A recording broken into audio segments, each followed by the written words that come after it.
Hello, everyone, and welcome to another Tuesday night here on our YouTube channel with our B'nai Baruch, authentic, the wisdom of Kabbalah teachings as every Tuesday. If you're new to the channel, you can always go to Kabbalah.info and check out the wisdom of Kabbalah. And if you're interested, you can always join the KABU Academy and join a friend, join a group or anyone around your country and learn this beautiful wisdom. Also, if you don't want to join anything and you just want to check it out, on this channel, you'll find an introductory course, semester 1, 2, 3, young group, the full Monty, right? So whatever you like.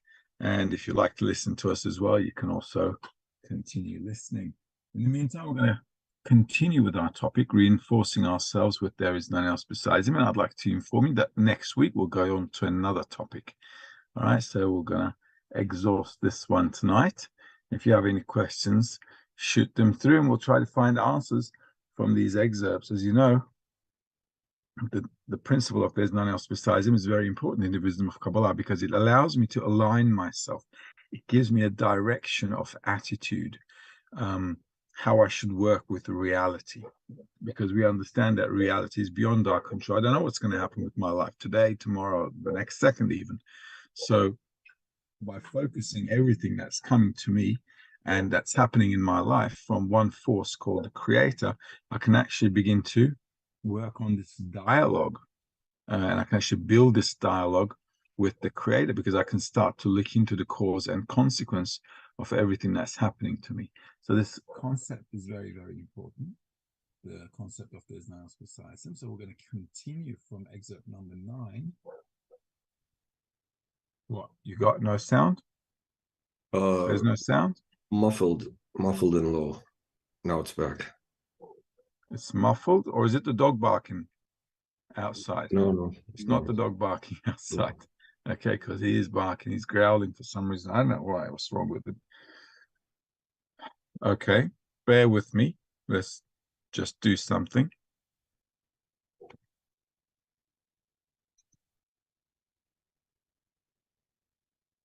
Okay. Is it better? Okay, so a little technical glitch there. So we'll carry on with Rabash, article number 19, excerpt number 9. Why is the Torah called the middle line in the work? Number 2, this is the second article with the same name. One must believe that he did this because the Creator commanded him to observe the mitzvah, or the commandment. And he had to obey what the Creator commanded him to do. However, the Creator hid himself in a clothing of lolishma, such as the friends, so that through this clothing, he would think that he must obey the voice of lolishma. But in truth, one must believe that it was all the Creator's doing. Thus, after he performs the commandment, he should say that it was the Creator who acted behind the clothing of lolishma. It follows that then one should thank the Creator for giving him the desire to observe his commandments through this clothing. All right, it looks and sounds a little tricky. All right, so let's read it again. One must believe that he did this because the Creator commanded him to observe the commandment, and he had to obey what the Creator commanded him to do. Now, we understand from nature that everything that we're doing is through our inner traits and our nature, right? We're a desire to receive pleasure, and we wouldn't do anything if we felt no benefit from it. So that's our software.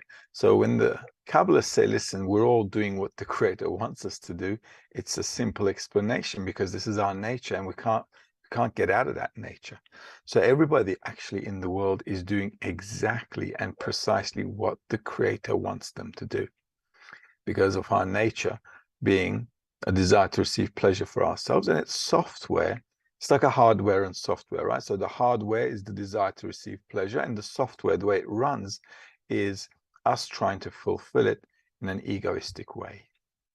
So if I keep doing everything in this way, including my spiritual work, right, everything is going according to the Creator's plan. However, we don't see it that way, do we? However, the Creator hid himself in a clothing of lolishma, such as the friends, so that through this clothing he would think that he must obey the voice of lolishma. We don't actually see the Creator, nor do we actually see our nature governing us all the time. Right? For us to see that, we really need to be working on ourselves to observe everything that we're doing and thinking, oh my God, this is working on its own. Okay, so, and I'm like this guy on the outside outside, observing how I'm functioning during the day. And in bafflement and amazing, I'm just watching the body do its thing, okay? Completely independent of what I think I should be doing. I can't even discern the difference. And if I don't study the wisdom of Kabbalah, I don't even feel like there is a difference. Everything I'm doing, I feel like I'm doing it. I'm thinking about it, wanting it, and doing what I want to do, right? And in fact, this is how people define freedom. What is freedom? It's the ability to do what I want to do, right? And that's like a definition for it. So a regular person on the street cannot even discern the difference between the body and the other side of the person that can actually build an ability to observe the body, right? So I can actually look at myself from the outside. So we have to, in order for us to build that concept in us, where we can constantly observe the desire to receive pleasure for itself from a different and outside perspective, I have to keep working on this concept. So this is why they're saying, listen, whatever we're doing, whatever it is, it's the Creator's commandment. It doesn't matter what you're doing, because you're going according to this plan. All right. And despite the fact that you don't see the Creator doing anything because he's not around, you don't feel him or perceive him, and you cannot discern yourself and the desire to receive as two separate entities. In other words, your dot in the heart and the desire to receive as two different things. You're just like, you know, hey, it's me. I'm living my life doing what I think I should be doing. All right. But in truth, one must believe that it was all the Creator's doing. Okay. So the Kabbalists say, listen, despite the fact that you don't see the truth is that you're doing exactly what you've been told, okay, by the software. So this is why you have to start looking at it from another perspective. So when they say, I must believe, obviously I can't blindly believe that. Otherwise that would be like a religious person, you know, just believing what they've been told. One must believe means that one must come to a point that he sees that that is how it is. And that's how you, and then you can say, oh, okay, I do believe that's how it is, right? So we have to get to a state where I can observe my will to receive for itself from an outside perspective, and actually, you know, live the experience that this thing has a mind of its own, okay, and it's really disconnected from me. Thus, after he performs the mitzvah, so whatever I'm doing after I do something, I should say that it was the Creator who acted behind the clothing of Lolishma. So everything behind what's going on is the Creator doing things, even the things that I'm doing. Why? Because, well, he created us. He created us in a certain nature, which is just functioning. And if you think about it, most of the time during the day, we don't even think about what we're doing. We're just like a machine, you know? It's like a machine going to have lunch. I don't know, we go for a walk, we go to work, we do all kinds of things in life. It's like a machine. Nobody's like putting a lot of thought behind it. In fact, it's like the less thought, the happier we are, and don't have to think about anything. So we actually enjoy being like a machine, especially if it's like relaxed and everything is going smooth. So after one performs anything called a commandment, he should say it was the Creator who acted behind the clothing of Lolishma. Lolishma being an action for myself. It follows that one should thank the Creator for giving him the desire to observe this commandment through this clothing. Well, why should I be thankful if the Creator is making me do things, you know, for myself in Lolishma? Why should I be thankful for that? Well, because I'm now in a position to observe the situation. All right, so the Creator is actually giving me the perspective to see things from a truthful perspective. That whatever I do, I'm doing it in a state of Lolishma. I'm actually being made to do it. But this, how should I phrase it? This experience of seeing that I'm doing it through my nature, which is working automatically, is already a great thing. Okay, that observation is already a great thing, because now I begin to understand how my nature works, by looking at it from a different perspective. All right, so that's really important too. Important to get around in our head. This is why this principle is really important. And it's not as easy as said, oh, there's none else besides him and he does everything and he's so great. Okay, it's not like that, just like in a sentence. It's really the ability to kind of look at how the whole of creation is created, how you're created, and how this whole system is running. And the only time you can really appreciate it is when you're kind of out of the picture, watching it like a movie. Okay, that's the time when you appreciate it, and then you begin to understand what this whole thing is trying to pass on to you or trying to give you. And then you can appreciate the fact that there's none else besides him. Number 10. Baal Salam Shamati article number 1, there's none else besides him. One must always try and adhere to the Creator, namely that all his thoughts will be about him. That is to say, even if he is in the worst state from which there cannot be a greater decline, he should not leave his domain. Namely, that there is another authority that prevents him from entering holiness, that can bring benefit or harm. That is, he must not think that there is a force of the Sitra Ahra, the other side, that's the evil side, that does not let a person do good deeds and walk in the ways of the Creator. Rather, all is done by the Creator. All right. Can you hear the dogs barking or not? Yeah? No? A little bit? He's driving me nuts.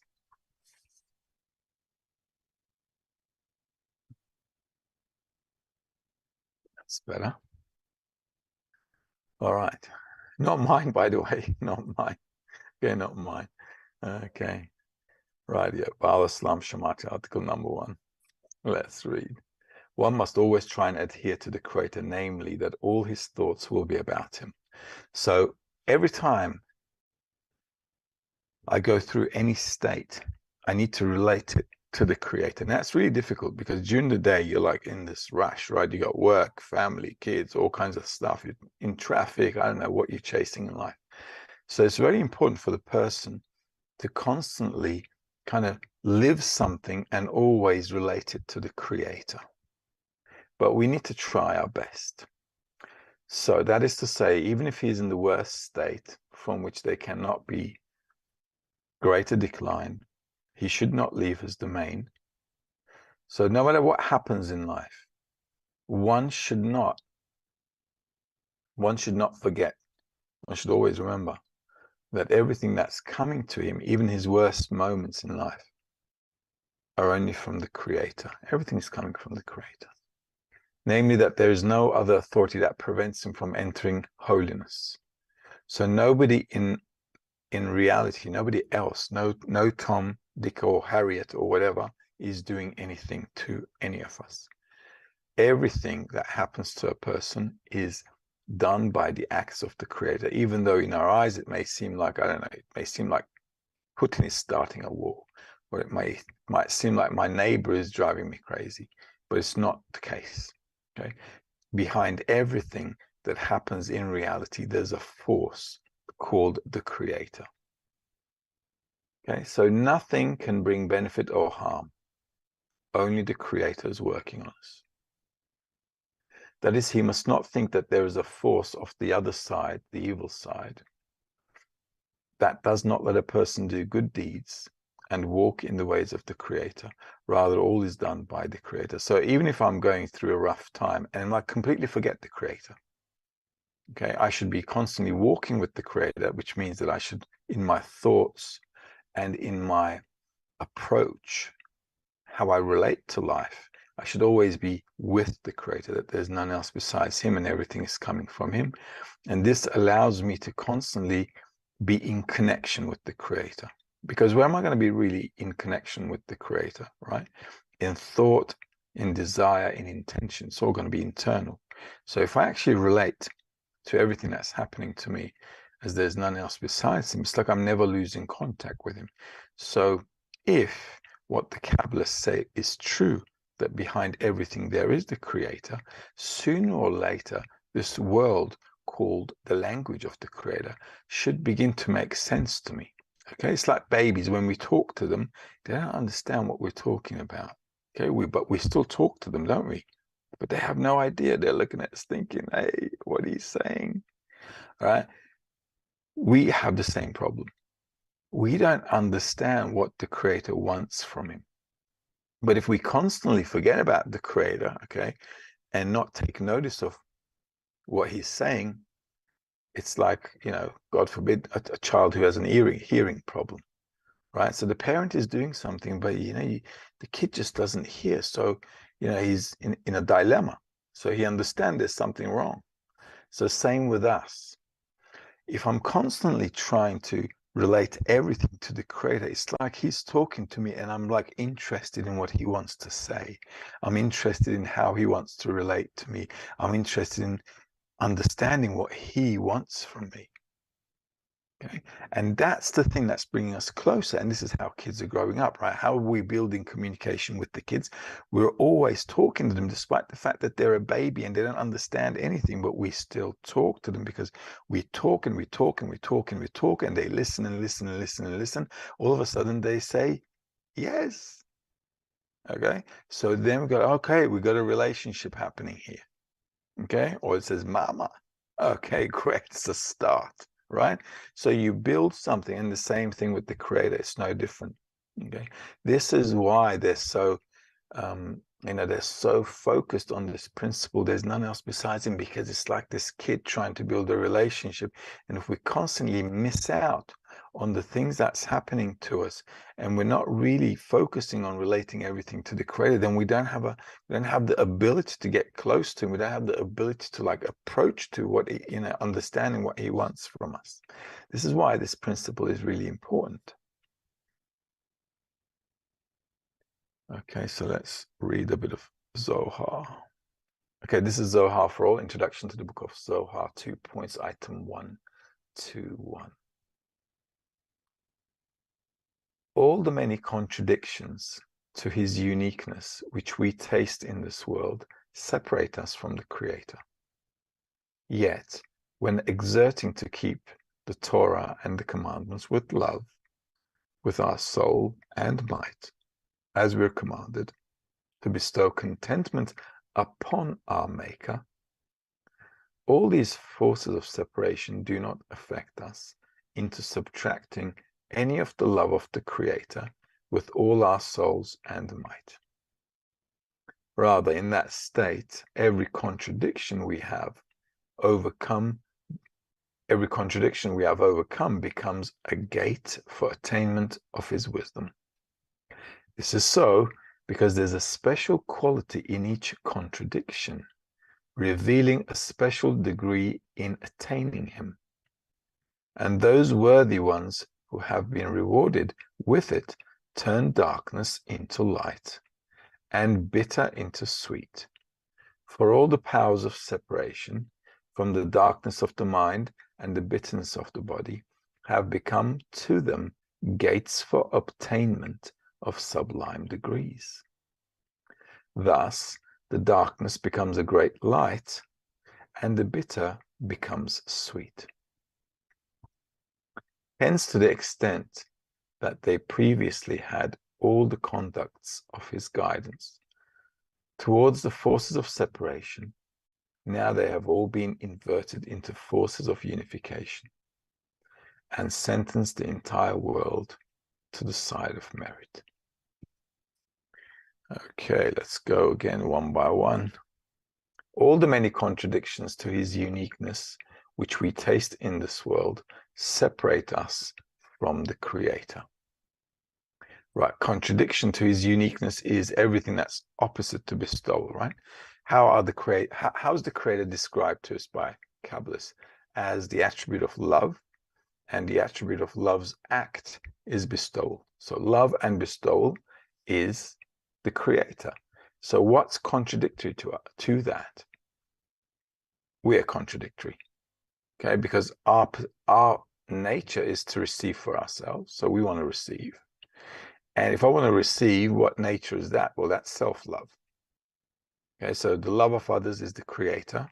and the act is bestowal.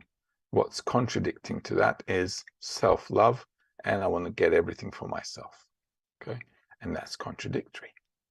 So everything in life starts to become a contradiction when you start studying the wisdom of Kabbalah, because you got to do the opposite of what you kind of like instinctively created. You know, you got to go with just against your nature all the time. Okay, so instinctively it's like difficult, and that's creating separation from the creator. So our nature and the creator are completely opposite, and this oppositeness is the separation. Yet when exerting to keep Torah and mitzvot, so if I want to study the wisdom of Kabbalah, that's what Torah and mitzvot is, right? What's our Torah? Our Torah is the teaching, right? Torah comes from the word user manual and light. Okay, so if I use the Kabbalistic text correctly, I should get some light, and that's Torah, Teura, and Horah.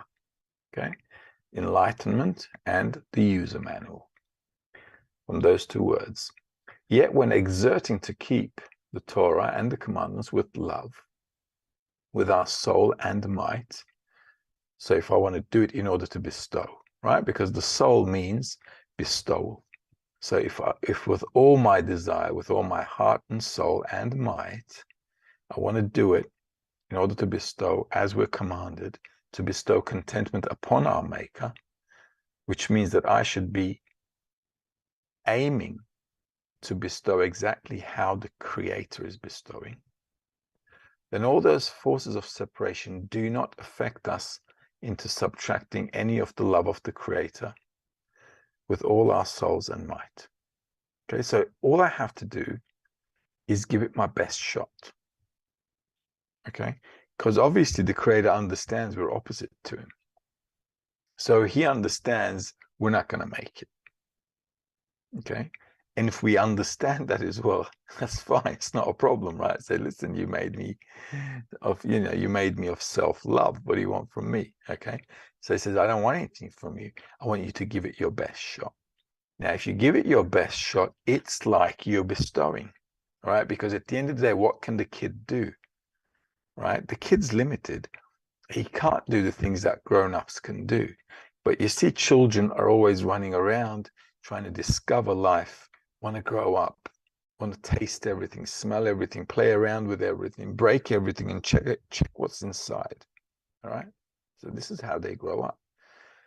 And that's instinctively how it is.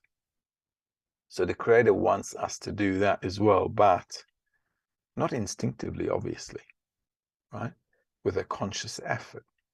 And this is why it says, despite the separation, this contradiction between the Creator and me, despite the fact that our nature is completely opposite bestowal, if I try my best to do this work, with love and with all my heart and soul and whatever, okay, if I give it that shot, it's like I'm bestowing to the Creator, okay, because you're doing your best.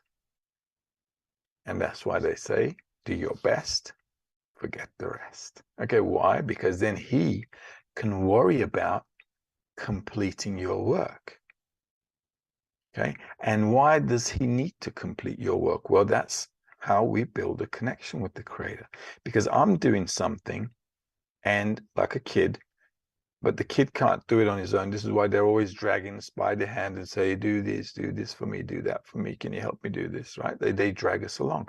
So while we're doing the work, we're actually seeing that we can't finish the work because I can't change my own nature. But this work allows me to drag the Creator into the business. And that's how we begin to build a connection. I say, listen, we're studying. We're trying to understand what we need to become. And the more we study, we understand what we are. And from understanding of what we are, it's really not going to happen. Okay, this is not going to happen. We cannot turn ourselves into bestowal. We're a desire to receive pleasure. So we're going to need some help. And that's called a prayer. Now, prayer isn't what the guys do on, I don't know, Friday, Saturday, and Sunday. Okay, as you see with religions. That's just not how it is. the inability that I see in me to change myself, despite the fact that I'm working with all 12 cylinders, is what's making me turn to the Creator. Okay? Because I'm working on it, and I just I cannot do it. I cannot change my own nature. There's always going to be something that stops me, and that stoppage, that blockage or stoppage or whatever is preventing me, I should see, okay? I should see it clearly, and it should be like, hey, this is your egoistic nature, which is not allowing you to do something good for the other without self-benefit. Okay? And the more we work and the more we exert ourselves, we begin to discover all the more intricate details of our egoism. Because sometimes a person really feels like, well, you know what, I'm really bestowing, I'm doing everything I can, and it by the time you do all that, and then you begin to, see that, no, that was also egoistic, and I had self-interest here and self-interest there and so on. All of those details come out later on. Okay. And those little details, it's like the membrane around every organ. It stops you from touching the others. It's like you can never, as an organ, make contact with another organ, because there's always that membrane, and it's like, it's transparent. You can't see it unless you, stick a knife in or something and, get the membrane off. So it's same with us. There's just like this protective cover that we can't even feel or see, that just doesn't allow us to have a human touch to somebody. It just doesn't make us do it. And these are all becoming sensitive stuff that we observe as we study more and more. And that's only going to happen when we're trying to build a connection. Now, building a connection with someone in terms of love and bestowal is no different than building it with the Creator. Why? Because at the end of the day, they're both outside of me. So whether it's a person, whether it's a Creator, it doesn't make a difference. Why? Because I'm the one who's supposed to go through that personal transformation.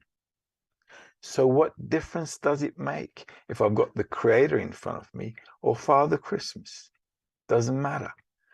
At the end of the day, my relationship is changing.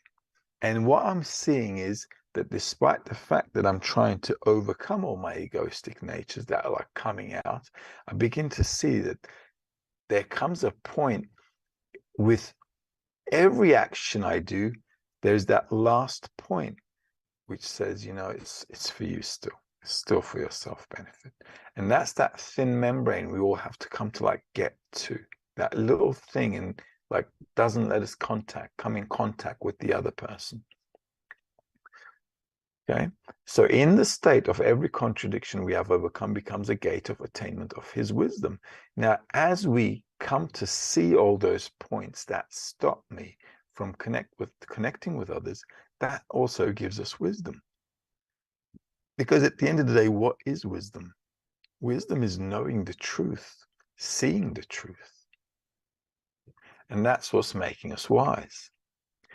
This is so because there's a special quality in each contradiction, revealing a special degree in attaining him.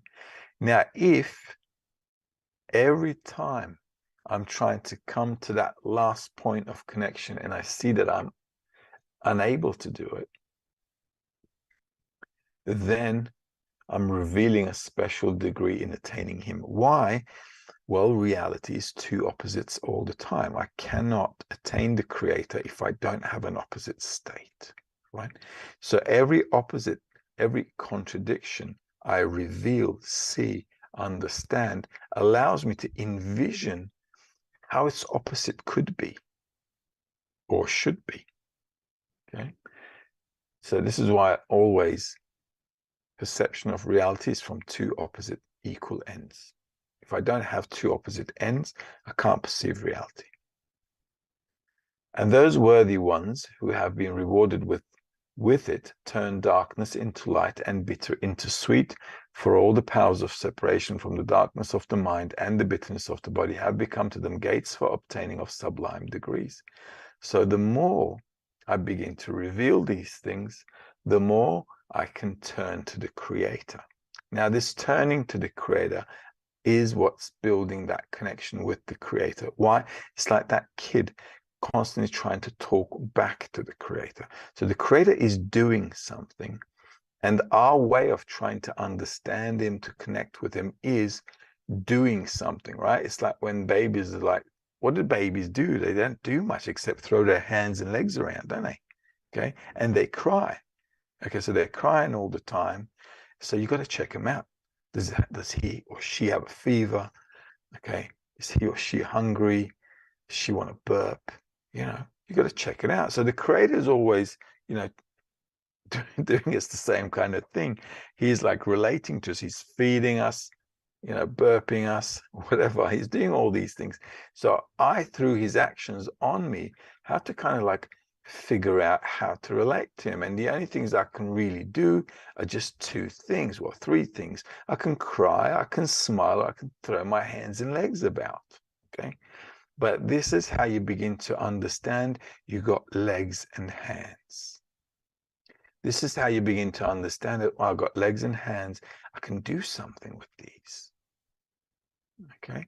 And this is how you begin to build your soul the same way. So we're building a body from babyhood, from childhood to being a grown up.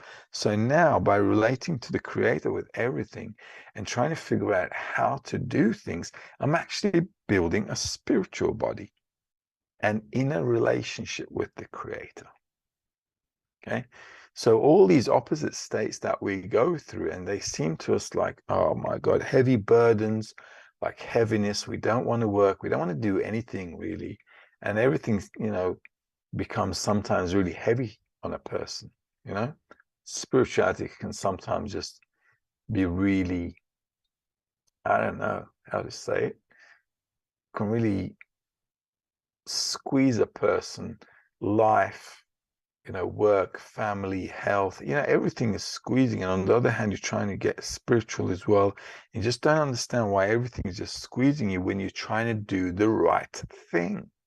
Okay. So we don't understand. We're trying to do the right thing. And then we're like, what do you want? You know, and this is exactly the time when we need to build that relationship, because only during these times I have the urgency to relate everything to the Creator and kind of think to myself, okay, what do I need to do? I'm feeling pressure. This is like the Creator calling me. Okay, it's like the Creator calling me. So now I have to say, through this pressure, what do I have to do? What do I have to add? What do I need to subtract? What should I, you know, what should I do now? And this thinking process of what the Creator is doing, there's none else besides him. He's doing everything.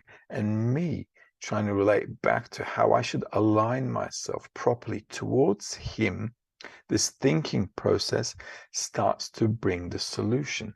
This is why it says we should never be separated from him, because I'm constantly trying to think about why he did something and what should I be doing? How should I be talking to the Creator? What should my dialogue with the Creator be like? Okay, I'm doing this, and where am I doing wrong? What am I doing wrong? Am I doing anything wrong at all? If there's none else besides him, have I done anything wrong? You know, so a lot of things come to a person and we begin to think about a lot of things. So this thinking process allows us to come to discernments of what I did, and through everything I did, where I am now, and now from this point, how I should move forward. Okay, so it allows me to work on this process I'm going through. Okay, does that make sense? Okay, so I'm not just blindly, you know, reading and studying and doing stuff, but I'm reading the text and I want to live what they're saying. So for me to live what they're saying, I have to kind of go through this process. How can I go through this process? By working myself in this condition, in these terms called love and bestowal towards others.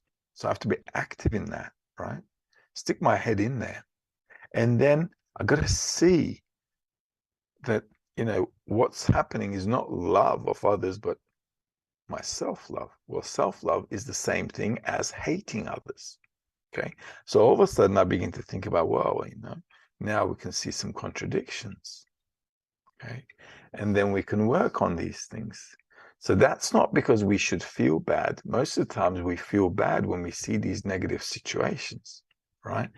But that bad trait we discovered inside of ourselves now turns into light because I hadn't seen it before. And because I didn't see it before, I had no idea I was a bad guy. I always thought I was a good guy. I was one of the good guys. Okay. But it turns out I wasn't. So there's your wisdom.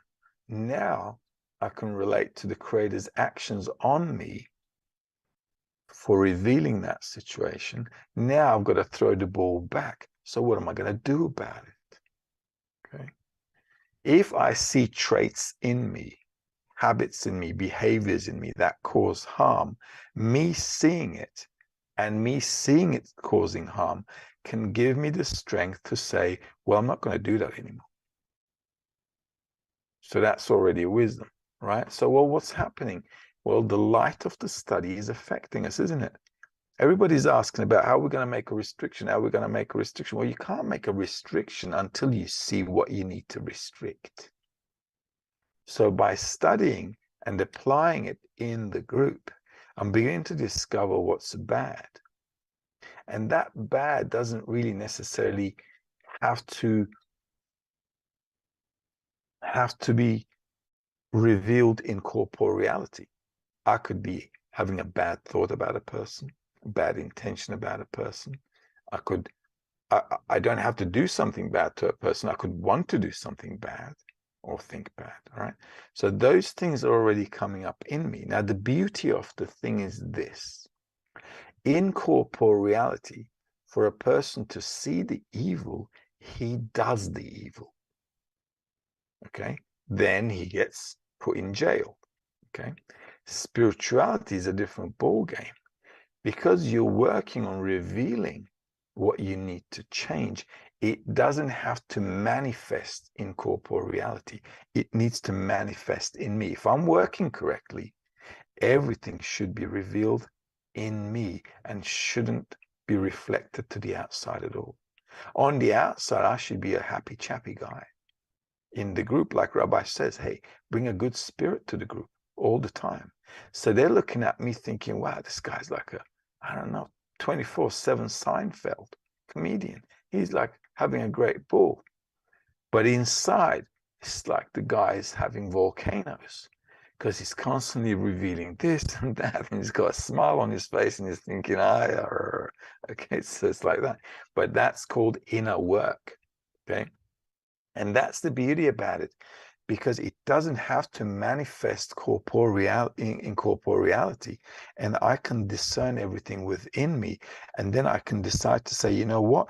I don't want to think like that. I don't want to intend like that. I don't want to do anything like that. I understand it's in me. I've got a character to do it. Okay. I've got the bad character to do such a thing.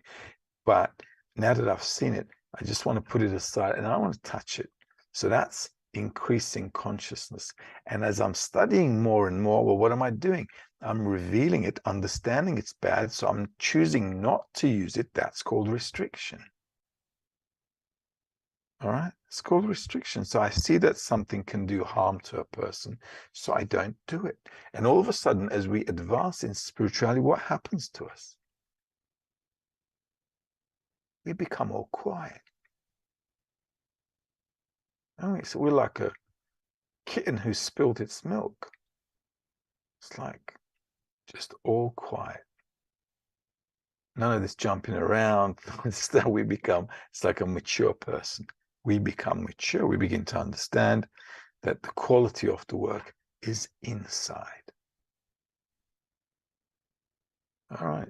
And this is how we should we should kind of like relate to the work, the darkness and the light. So there is no darkness really, okay? If you think about it, there isn't. There is the possibility of you turning into a spiritual leverage. And what else? Thus the darkness becomes a great light and the bitter becomes sweet. Hence, why is it sweet now? Because I've got understanding. I've got cause and consequence. I feel I'm empowered. And because I'm praying as well, these things are coming up. I'm praying, the Creator is with me, and there's none else besides Him. And I'm moving with Him all the time. Then I've got the power not to do things. I've got the power to take a step back. I don't instinctively behave, but I always kind of have this pullback mechanism, right? Rather than instinctively doing something, an action, inside I've got this pullback, this scrutiny time, this thought process time, think time, and how I should throw the ball back time in me. And that's what separates us from the instinctive, the unconscious, the animate level of existence with the spiritual.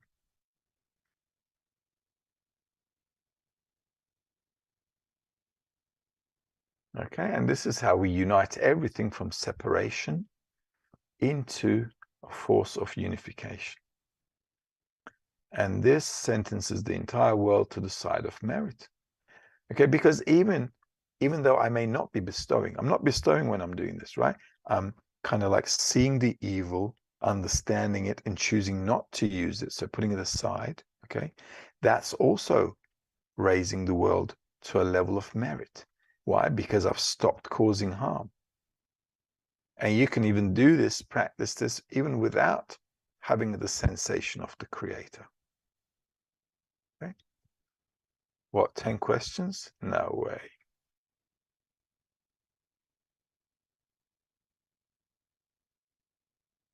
Yes way. Okay. It's okay is asking, question from a friend. If we're controlled by the Creator, where is free will in our actions in the 10? That's a nice question. In order for me to first say there is none else besides Him, I have to witness my nature's automatic play mode. If I don't, a person always says, I'm doing stuff. Okay, this is how it works. So I need to enter myself into the study and into the practical application in the 10. So I can actually see that my character has a mind of its own. It's got a software of its own, and it's just running around on its own software. And there's nothing I can do about it except look at it in amazement. Then I can say there's none else besides Him. Where's my free will then? Then I can say to myself, well, look, if I'm a desire to receive pleasure, what do I want to get pleasure from? Then I can choose the environment that's going to give me that pleasure, either from bestowal or I'm going to chase corporeal stuff. At the end of the day, we are a desire to receive pleasure. That's not going to change. We all understand that, right? Okay. We're always going to be a desire to receive pleasure. The question is, what am I getting pleasure from? From this mutual love between me and the Creator, or running around after corporeal stuff trying to fulfill myself? Okay, so I've got two options. The guy on the street doesn't have two options. He's got one option. He just has to fulfill his desire to receive for himself. Why? Because there is no contra. There is no Creator. There is no love and bestowal that he's aiming for. So the more I aim for love and bestowal within the friends, I can discern what I want to go for. That's your freedom of choice. This is why I need two opposite ends. Okay, I hope that makes sense. How do we bring a spirit of joy above moods? Well, bringing joy to the group is also bestowal, isn't it? A lot of the times we're all complaining about life. Oh, life sucks. Okay. Okay, so everybody's in that mood. Okay, so what can I do? Bring the guys a happy mood. It's bestowal, really. If I bring happiness to the group, it's bestowal, it's a good mood, everybody's feeling happy, and and we've got a great goal, and we can attain this great goal, by being good friends. I mean, in the outside world, think about it, we've got no good friends. We've got no friends. How can we have any friends if we're all egoistic, right? It's just not possible, right? So the only place you can really have mates is those who understand human nature and that it's bad, and they want to do something about it.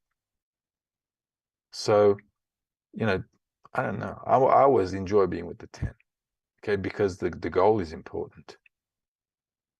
The goal, not that I want to connect with anyone. Who wants to connect with anyone? Okay, right? But the goal is important. The creator is important, and we've got a shot in this reincarnation. We have an opportunity, right? We have an opportunity, so that's like really valuable. You don't want to be missing that. Okay, so I think to myself, and everyone should think to themselves about why I'm living. I've got a few days left here, and then it's game over. What am I going to leave with? And if you think about it, our life is like it's like a video game. Here you are jumping up and down all over the place, trying to get something done, just like this little character in a video game. Like when I was a kid, they had this Mario Brothers. He was hopping, jumping up and down, trying to get gold coins everywhere. And that's like how we are. Jumping up and down, trying to get a few coins here, trying to get a few coins there, fill the wallet, make a few points, and feel good. And that's it. So we have to think and scrutinize what our life is about. And then I think we can all bring some good mood into the group. When we meet, what should our interactions be like? Love of friends. When you guys meet, everyone should bring to the group the love of friends. Everyone should feel like, oh my God, my friends really love me. Okay? Sincerely. So if you hook up, if you meet up, I know you guys are in Florida there. It's like good beaches there, I heard. You can go have a little picnic. Everybody brings some to eat to the friends. Everybody's got your shamatis in your pocket. Sit down, read a little, talk a little, increase the importance of the goal, say a couple of laheims, and bring a good vibe to the group. Studying spirituality doesn't have to be dry. You can party with it all the time. Okay? It should be fun. We're all going to the creator. Rachel's asking, so then ask creator what I'm being shown by experiencing fear or empathy. I can ask the creator about anything and everything. As long as I want to advance towards the goal, any confusion, any darkness, anything I'm just like blurry about, I can ask the creator. You can. I do it all the time. It works. Okay? All of a sudden, he doesn't come to you with replies the next day, but sometimes a friend says something and then it clicks. Or you enter the lesson, you read something, it clicks. The Rav says something and then it clicks. I was like, that's what I was looking for. Why? Because it's the environment. You will always get an answer if you're studying all the time with us, like in this routine, always. There is no time. I've been studying for more than 20 years. And every time you have a doubt, question, you can find answers in the text, in the lesson, even if you're just thinking about it, like in your mind, scrutinizing it. Why is it like that? What should I do? How should I do? Let me read something. What did Rabash say? What did Baal Islam say? Something, and then it just clicks. It just comes together. Marlon's asking, outside of the 10, do I still relate all situations, people to the creator? Yeah, everything to the creator. We can relate everything to the creator, but the spiritual work is always in the 10, right? In the group. Or my will to receive. We're always in a will to receive. Okay, so that's always going to be the will to receive. The question is how I want to use my will to receive. That is called the intention, which we should be working on changing. So wouldn't we be on a fast track to sell all our belongings and give it all away? Everything we get in life, give it away and refuse anything and everything? No, certainly not. And the reason is, then you wouldn't have internet. How are you going to watch the lesson? How are you going to download the lessons? How are you going to read the articles on the internet? Don't sell anything. We're required to have a normal life. Spirituality doesn't mean get rid of everything. Spirituality means, on top of what your regular life is, build something higher, greater. Okay? So we don't have to go and live on a mountaintop or in a monastery or whatever and shut ourselves away. You can't live like that. It's not the right way to advance in spirituality anyway. Why? Because spirituality means I'm connecting with others. And after we, elevate ourselves in spirituality, we will want to connect with everybody in the world. So the group right now is like a kindergarten. So in there, we're growing up. But once we get out of school, once we attain spirituality and start ascending, I'll want to be integrated with everyone because everyone's part of the connection. Okay, so don't run away anywhere. Rachel's asking, so in prayer, wait a minute. So in prayer, we're giving and receiving simultaneously. Well, we're always receiving. Even when we're praying. Why? Because we want a situation to change, right? So I'm always asking the Creator. I'm always asking for something. But what do we like? We like kids who want the right thing. So same with the Creator. So if we go to the Creator and ask for the correct things, and not, useless stuff, then that's already bestowal to the Creator as well. Why? Because it's like being a parent saying, wow, this kid's like growing up. Finally, ask for something right.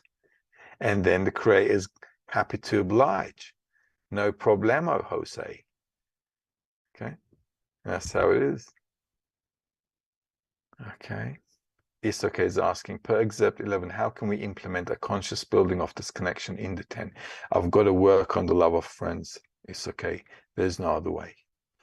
If I don't work on the love of friends, I can't see what's stopping me from loving the friends. Then I've got no work to do at all. Okay, so that's just how it is. Is there a point where there's a distinction between passively connecting versus conscious collective action? I don't know what you mean by that, but from my perspective, I should always be active, like actively seeking and working.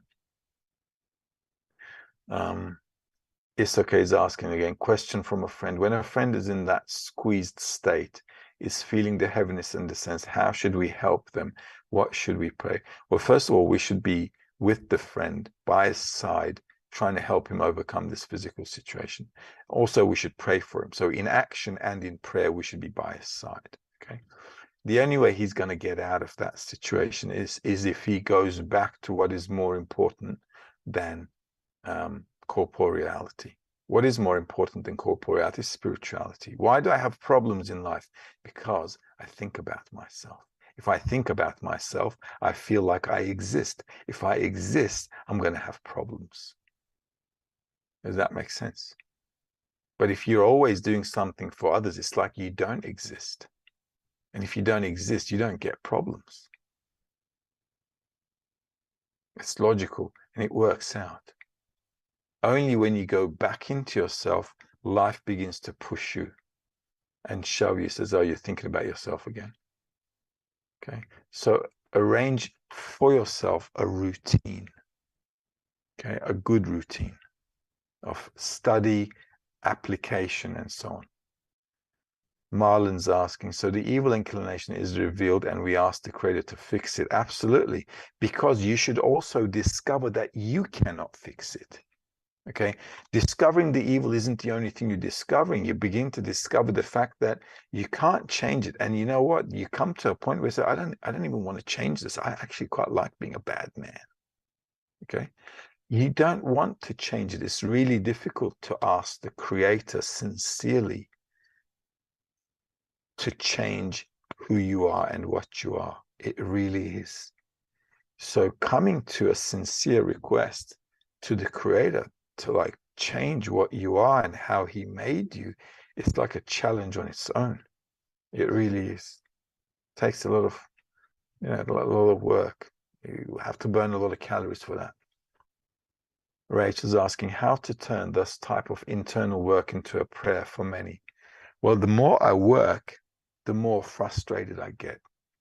The more, it's not the, well, I don't want to call it frustrated or disappointment, but I begin to see the limits of what I can do. And what I really need to do, I see that I cannot do and I cannot touch it. So the Creator has to make a move. And he's only going to do that if you start crying like a baby. You know, as they say in Turkish, no crying, no milk. Right? That's how it is. Patricia is asking, what work does a 10 do alone that they do not do with another 10 when having a get together? Well, look, if you're having a ball, like a, I don't know, like a congress or whatever, then it's good to mix with everyone. You know, it really is good to mix with everyone. Other than that, though, the 10 is like your place where you focus, because you can keep your mind on several people, but you can't keep your mind on tens of people. Okay, so if you want to come to the love of friends, you know, keeping focus on a few people and working with them directly is all good, and it's like a faster way of moving forward. Marlon's asking, so does my will to receive with corrected intention become the screen I can sense the Creator? The intention becomes the screen. Your will to receive, your desire stays the way it is. The only thing that changes is the intention. And that intention is your equivalence of form with the Creator. So you can actually say that's your soul as well. It's like a sensory organ. All right, are we all good? Are we all good? We're all good. All right, so we're going to love you and leave you. Got another thing happening in a few minutes, and then another thing happening after that. It's a full night tonight. Have a good night. See you guys Tuesday.